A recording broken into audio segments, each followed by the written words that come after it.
अब्बा के बाद उन्होंने ही हमें पाला पोसा, हमारी सारी इच्छाएं पूरी की, हमसे बहुत प्यार करते हैं। तो अगर अम्मी के बाद महिपाल अंकल इस लड़के को अप्रूव करते तब जाकर शायद हमारा निकाह हो पाता। चौधरी परिवार को कब से जानती हो तुम?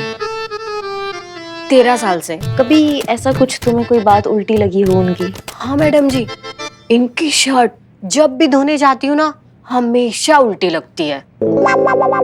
तो आपको कभी ऐसा लगा कि चौधरी परिवार में किसी को भी दहेज का या किसी और चीज का लालच हो? दहेज का लालच तो नहीं है, बल्कि ये लोग तो बहुत दान करते रहते हैं। लेकिन एक चीज का लालच है मैडम जी। किस चीज का? खाने का। अरे मैडम जी, इतना घी खाते हैं कि बर्तन धोते धोते ना मेरा घी निकल जाता है, लेकिन प्लेट से घी नहीं निकलता। कभी तुम्हें ऐसा लगा कि चौधरी परिवार दीप्ति को टॉर्चर कर रहा हो, मारने कूटने का धमकी दे रहा हो? हाँ, ऐसा तो कुछ भी नहीं है। वो दीदी को कोई टॉर्चर नहीं करते, पर दीदी से इतना प्यार करते हैं, बिल्कुल अपनी बेटी की तरह। वही तो, आजकल की सारी सासें अपनी बहुओं को बेटी बनाकर ही रखती है, मगर कुछ बहुएं होती है जो अपनी सास को कभी माँ नहीं मान सकती। क्या बकैती कर रही हो तुम? नौटंकी चल रहा है यहाँ पे। हाँ, कॉमेडी कर रही हो कब से? जो पूछा जा रहा है ना उसका जवाब दो, नहीं तो कंटाप रख के देंगे कान के नीचे। जाइए, हम नहीं बात करते आपसे, और अब हम आपको कुछ भी नहीं बताएंगे। और ज्यादा हमें डराने की कोशिश की ना तो केस ठोक देंगे आपके ऊपर। अरे नहीं नहीं, ये क्या कह रही हैं आप? करिश्मा जी, देखिए तो कितना भोला भाला चेहरा है उनका। वो हमें सब कुछ बता तो रही है ना। आप आराम से बैठिए, हम बात करते हैं उनसे। हाँ, आप पूछिए, आप खड़ूस नहीं है। इस घर में ऐसा कोई भी हो जो कुछ काम चोरी छुपे कर रहा हो? ये जो दीप्ति दीदी है ना, रोज शाम को 4 बजे पास वाले गार्डन में किसी से मिलने जाती है। 2-4 बार तो हमें भी अपने साथ लेके गई। अच्छा? लेकिन हमें ना बाहर ही खड़ा कर दिया, तो हम देख नहीं पाए कि किससे मिलती है। 4 बजे जाती है ना? हाँ, 4 बजे। अभी तो सिर्फ आधा घंटा बचा है करिश्मा जी। हाँ पुष्पा जी, चलिए पता लगाते हैं दीप्ति का ऐसा कौन सा राज है जो सिर्फ उसी तक है।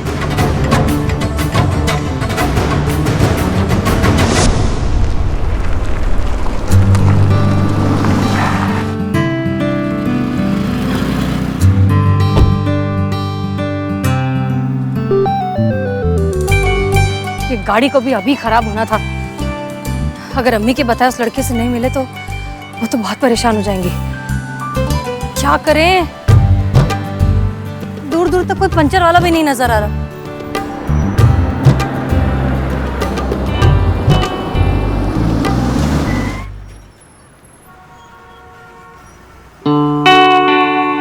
क्या हुआ हसीना जी? ऐसे प्रतीत हो रहा है कि आप किसी विषम परिस्थिति में फंस गई हैं। हमारी गाड़ी का टायर पंचर हो गया और हम बाहर किसी पर्सनल काम से जा रहे थे। ऐसे ही बाहर जा रही थी या किसी विशेष व्यक्ति से मिलने जा रही थी? जी? ये हम नहीं, आपके वस्त्र और उनसे आ रही सुगंध बता रही है। वैसे आज आप बहुत खूबसूरत लग रही हैं। चलिए हम आपकी सहायता कर देते हैं गाड़ी का टायर बदलवाने में। हाँ प्लीज प्लीज, थैंक यू।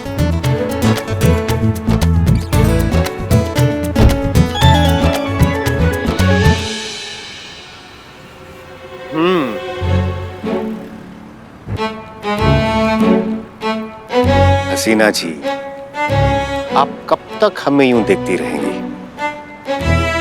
अब डिक्की से टायर तो निकालिए। हम टायर चेंज करें? हमें टायर चेंज करना नहीं आता। हमें भी नहीं आता था, किसी ने सिखाया और हम सीख गए। कार्य से पहले ही ये निश्चित कर लेना कि नहीं आता अपनी अंतरात्मा के साथ छल करने समान है। हमारी दृष्टिकोण से अगर आप देखेंगी तो आपको ये पता चलेगा कि इस संसार में ऐसा कोई भी कार्य नहीं बना है जो औरत के लिए असंभव है। इसलिए हम जैसा कह रहे हैं वैसा कीजिए। आइए।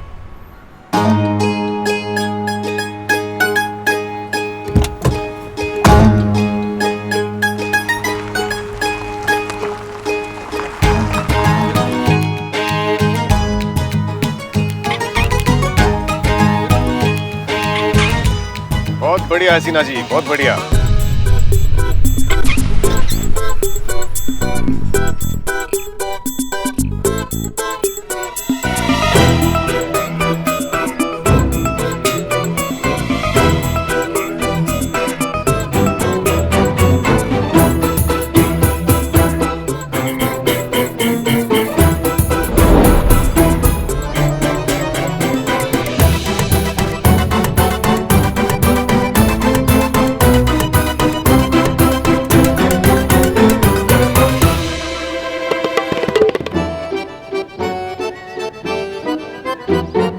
कितना प्यार देखिए।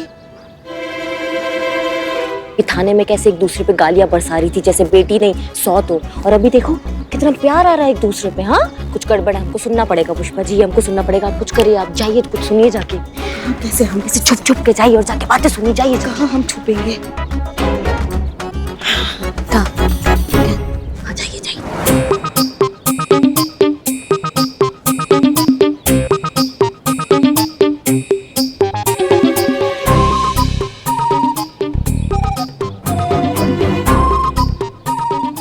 अच्छा छोड़ना, मैं क्या कह रही हूँ।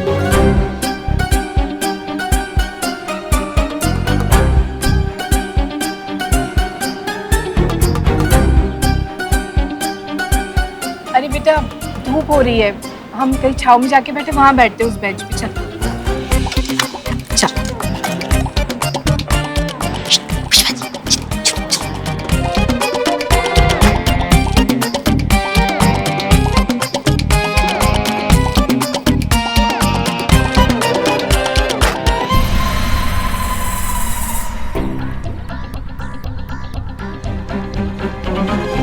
ठीक है माँ, अब मैं चलती हूँ, बहुत लेट हो गया। हाँ हम यहीं पे मिलते हैं कल, सेम टाइम सेम प्लेस। खुश रह और भगवान तेरे हर मकसद में तुझे कामयाबी दे। थैंक्स माँ। चलो चलो बाय बाय।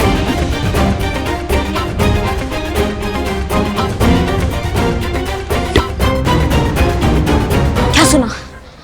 कुछ नहीं ना।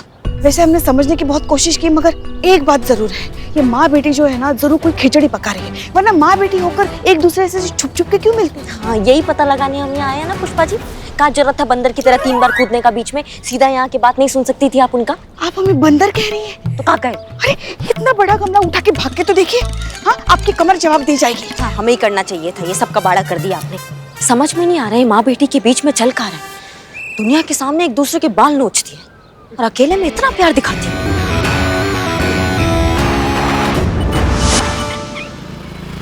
अंकल अंकल कुछ खाने को दो ना। ओहो, अच्छा आइसक्रीम खाओगे? चलो मेरे साथ, जल्दी आ जाओ, हम अभी आते हैं हसीना जी। जी जी सर।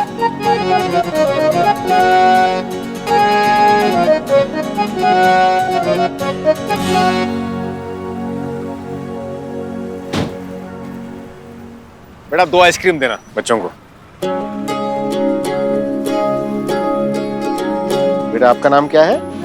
रोशनी। Very good. और आपका? राहुल। राहुल, नाम तो सुना ही होगा। Very good.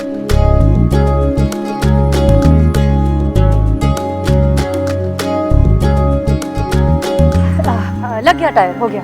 अरे वाह क्या बात, वेरी गुड। वैसे आपको बच्चों से बहुत लगाव है। हाँ बहुत। दरअसल हमारा ये मानना है कि इस सृष्टि की सबसे खूबसूरत रचनाएं 2 ही हैं, एक स्त्री और एक शिशु। अब दोनों से लगाव भला कैसे ना हो। लेकिन आप उनका नाम भी लिख रहे थे डायरी में, वो किस लिए?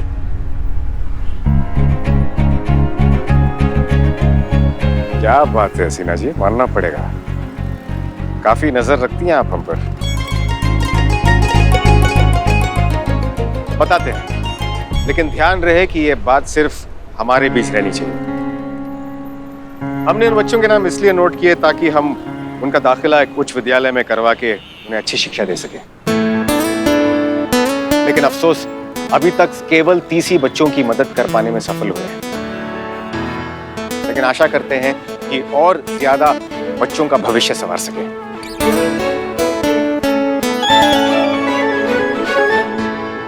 आपको देर हो रही है, आप कहीं जा रही थी, आप प्रस्थान कर सकती हैं।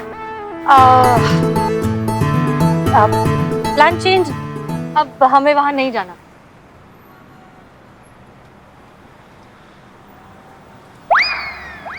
आप चाय पीते हैं? नेकी और पूछ पूछ अवश्य।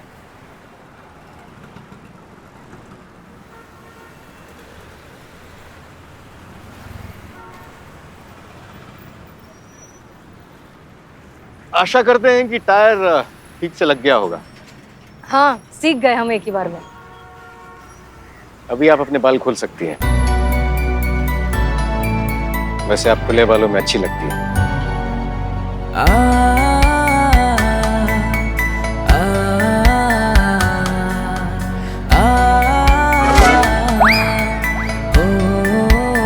अगर आज्ञा हो तो एक प्रश्न पूछें? हाँ जी सर, बिल्कुल। आप कैसा वर तलाश कर रही हैं? अभी तक तो तलाश ही कर रहे हैं, उम्मीद है जल्दी मिल जाएगा कोई। वो कहते हैं ना कि चीजें हमारी नजरों के सामने ही होती हैं लेकिन हम उन्हें देख नहीं पाते। बात वही है।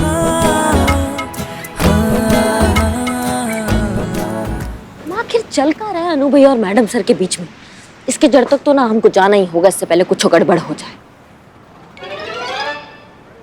वैसे एक बात तो है, भाग्य जब आपको किसी से भेंट कराना चाहे तो सारी ऊर्जाएं उसी और प्रवाह होनी शुरू हो जाती है, नहीं?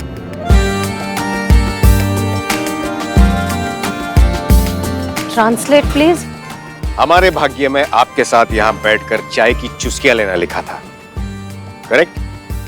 अब यदि अगर ऐसा ना होता तो हमें कैसे पता चलता कि इस टपरी में इतनी उत्तम चाय मिलती है? आप सही कह रहे हैं। अगर हमारा टायर पंचर नहीं हुआ होता तो हम आपके साथ यहाँ बैठकर चाय पीने की बजाय जिस लड़के को देखने जा रहे थे उससे बातें कर रहे होते और उसकी हर छोटी छोटी चीज को जज कर रहे होते। और मानो अगर ऐसा होता और आपको लड़का पसंद आ जाता, फिर क्या? फिर हम उसे अम्मी से मिलवाते। अम्मी वैसे ही बेसब्री से हमारे होने वाले शौहर से मिलना चाहती हैं। ये तो है, माँ बाप तो हमेशा चाहते हैं कि बच्चे अच्छा जीवन जिए। और वैसे अगर आपकी अम्मी की अनुमति मिल जाती तब आप क्या करती हैं?